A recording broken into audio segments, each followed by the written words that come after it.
There has been a lot of very interesting developments around the Sweet Baby Inc. situation. Now, if you are new to what is going on with Sweet Baby Inc., let me give you the cliff notes. Steam user Brutus Rambo created a curated list on Steam called Sweet Baby Inc. Detected, where it lists all the video games where Sweet Baby Inc. had involvement. So what exactly is Sweet Baby Inc. and why are so many gamers up in arms about them being involved with video games? Sweet Baby Inc. is a narrative consulting company. And as you can see here under services, they state, "We believe you need diverse voices to solve diverse problems."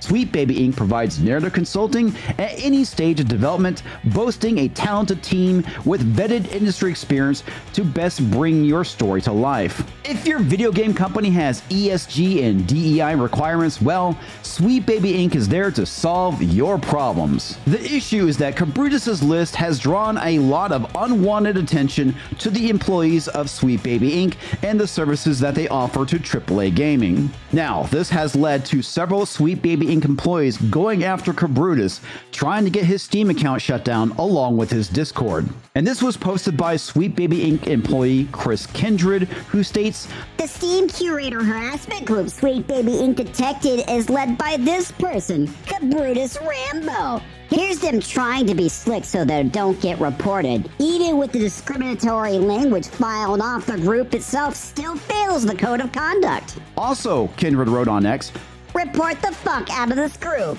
And report the creator since he loves his account so much." But this was a massive miscalculation on Kindred's part, because their X account ultimately was temporarily suspended for false flagging Brutus Rambo.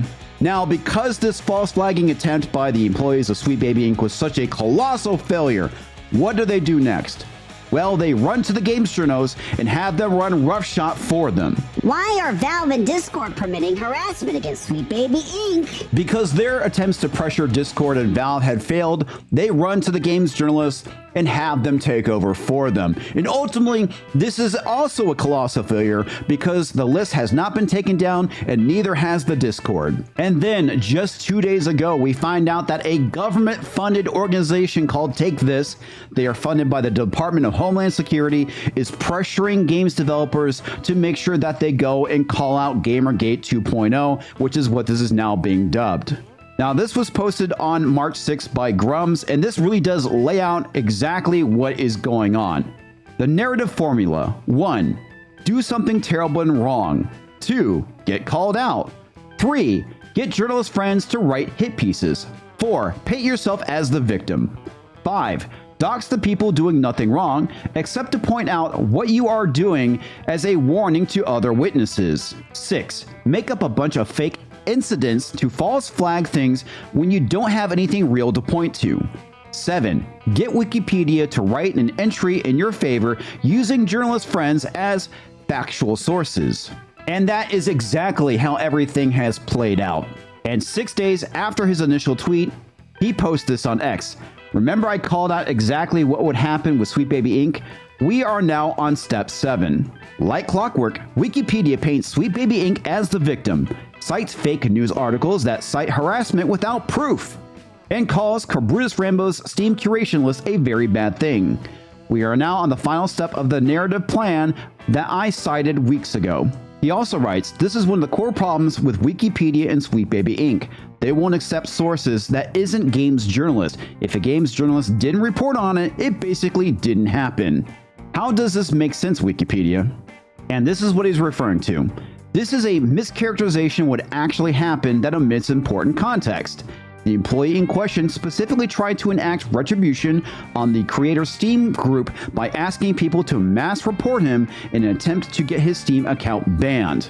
This was deemed targeted harassment by X's terms of service, and the employee's X account was temporarily banned as a result.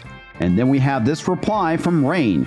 "Thank you for the information. Do you have any reliable sources we can use to include in this article?" You would think that the Twitter post made by Kindred would be proof enough, but apparently that's not the case. And then the user goes and responds to Rain's comment. And there you touch upon the heart of the issue. Alyssa Marcante and her fellow journalists will never report on Kindred's tweets because it's not in their interest to do so. Yet you will not allow his own words to be cited as a source until one of them reports on it. You are letting one side of a hotly debated issue to entirely control the narrative by allowing them to gatekeep what information can and cannot be used as citations. And then Liliana responds to them, "All right, buddy, got any sources for it then?" And right before your very own eyes, you can see Wikipedia is doing exactly what they are being accused of.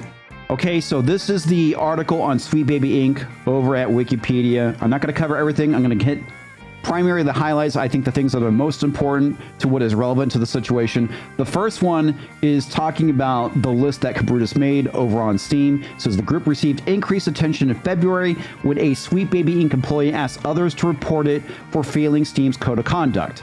Now, of course, notice how they're saying this, it's being reported for violations of code of conduct, and not the fact that they were calling on a mass flagging campaign. That's exactly what happened. So you can see here that, again, this is a lie of omission.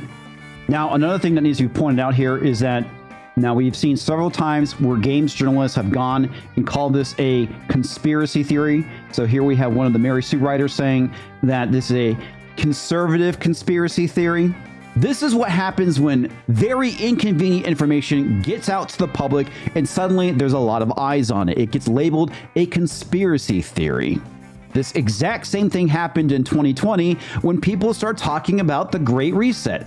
All the information was out there on the WEF's website, but it was labeled a conservative conspiracy theory with no proof, despite the fact that it's right out there in the public. And this situation, quite frankly, isn't any different. The other thing that the article points out is that Sweet Baby Inc. employees face harassment and doxing attempts in response to the backlash. The issue here is that no evidence is ever provided when there are claims of doxing and harassment. What we do have is these employees being called out on their BS. And of course, in 2024, that is the same thing as harassment.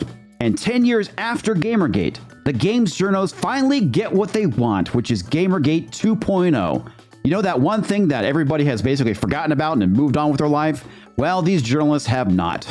And this is exactly what they've been waiting for. But the larger issue here in 2024 is that games journalism has lost all of its credibility, and nobody's going to go and buy into their bullshit anymore. This is a sad, pathetic attempt for these journalists to become relevant again. And sadly, it's going to blow up in their face because nobody likes them, nobody believes them, and we're all just going to go and make fun of their stupidity. I find all this to be rather fascinating. Gamergate happened 2 years before the 2016 election, and now we have the Sweet Baby Inc. thing happening in 2024, right before the election. I'm kind of curious to see how all this plays out and how this narrative is going to be used going forward. Anyway, that is my take. What is yours? Leave a comment down below. Hit that thumbs up if you enjoyed this video. Check out my next video coming up that talks about Sweet Baby Inc. as well. And I'll catch you next time, folks.